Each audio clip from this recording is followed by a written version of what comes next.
Shalom, bonjour, très heureux de vous retrouver ce matin. Une fois de plus, nous avons été sélectionnés grâce à Dieu ce matin parmi les vivants.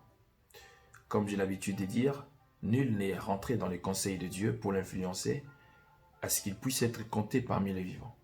C'est juste une grâce, et quand on parle de la grâce, c'est une faveur imméritée. Et nous avons résolu justement de vous faire cette courte vidéo dans le but de pouvoir vous communiquer une connaissance qui pourra justement vous aider à être situé prophétiquement et surtout à connaître les plans de Dieu pour votre vie. C'est quoi la pensée du jour et surtout la pensée de Dieu pour cette journée, belle journée qui commence? Oui, tu n'as qu'à prophétiser positivement par rapport à cette journée. Pourquoi? Parce que on appelle Jésus l'ancien de jour, c'est-à-dire avant que ce jour ne puisse exister, c'est-à-dire lui, il a déjà conçu pour toi. Et aujourd'hui, tu te retrouves vivant et tu as devant toi une ligne qui dépendra pas de Dieu maintenant, mais de toi pour que justement tu puisses vivre heureux sur la terre. 3 Jean 2, la Bible déclare: Bien-aimé, je souhaite que tu prospères à tous égards et que tu sois en bonne santé comme prospère l'état de ton âme. Trop souvent, nous avons des débats où on tourne tout autour du pot pour essayer de se battre sur ce qui concerne la prospérité. Au fait, en réalité, qu'est-ce que signifie la prospérité? Devons-nous nous battre sur ce mot? Devons-nous justement créer des tensions les uns les autres, nous monter les uns les autres, que ceux-ci disent oui, que ceux-là disent non? Commencez donc par redéfinir ce que c'est prospérer.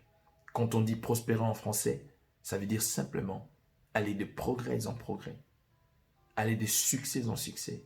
C'est-à-dire, en d'autres termes, réussir ses entreprises ou évoluer positivement dans ce qu'on fait, dans les affaires, dans la vie normale, dans sa façon de voir les choses émerger. C'est ce qu'on appelle prospérité. Ou c'est ce qu'on peut dire en d'autres termes, prospérer. Alors, à cela, devons-nous continuer de nous battre toujours sur ce mot? Je ne pense pas. Parce que, et ceux qui sont contre, et ceux qui sont pour, tous au moins, à leur fort intérieur d'eux-mêmes, rêvent justement de prospérer et d'aller de l'avant dans ce qu'ils font. Donc, à mon avis, il n'y a pas de débat à faire là-dessus. Mais le problème, ce n'est pas ce niveau-là. Le problème, c'est que le souhait n'est pas un absolu. Dieu révèle sa pensée par son serviteur Jean. Pour Gaius, au jour d'aujourd'hui, tu t'appropries parce que Gaius n'existe plus. Je souhaite que tu prospères à tous égards. Donc, prospérer est un souhait que Dieu a révélé pour toi, mais vivre heureux ou vivre l'accomplissement justement de ces souhaits, ce n'est plus Dieu. Là, c'est toi maintenant. Pourquoi? Parce que un souhait, ce n'est pas un absolu. C'est comme quand je me réveille le matin, je te dis bonjour. Je te souhaite un bon jour. Je te souhaite une bonne journée. C'est à toi de rendre ta journée meilleure ou de rendre ta journée désagréable. Admettons, je te donne un exemple. Je sors d'ici, je ne paye pas mon ticket de train et on m'arrête. En ce moment-là, ce n'est ni Dieu, ce n'est ni le diable, mais c'est ton imprudence à toi-même. Pourquoi? Parce que par ton imprudence, tu as rendu ta journée désagréable. Si nous comprenons les choses de cette manière-là, bien-aimés dans le Seigneur, nous allons aller de l'avant. Le souhait de Dieu est clair et Dieu l'a déjà révélé pour toi. Que tu prospères à tous égards. Mais pour que tu puisses vivre cette prospérité, il y a une part de responsabilité que tu dois remplir, appliquer pour que justement cette prospérité qui n'est qu'un souhait pour toi puisse se réaliser. C'est pour cette raison, dans ta vie, il faut être équilibré. Il y a la part de l'homme, il y a la part de Dieu. Il y a la part de prier, il y a la part d'appliquer cette prière d'une manière ou d'une autre.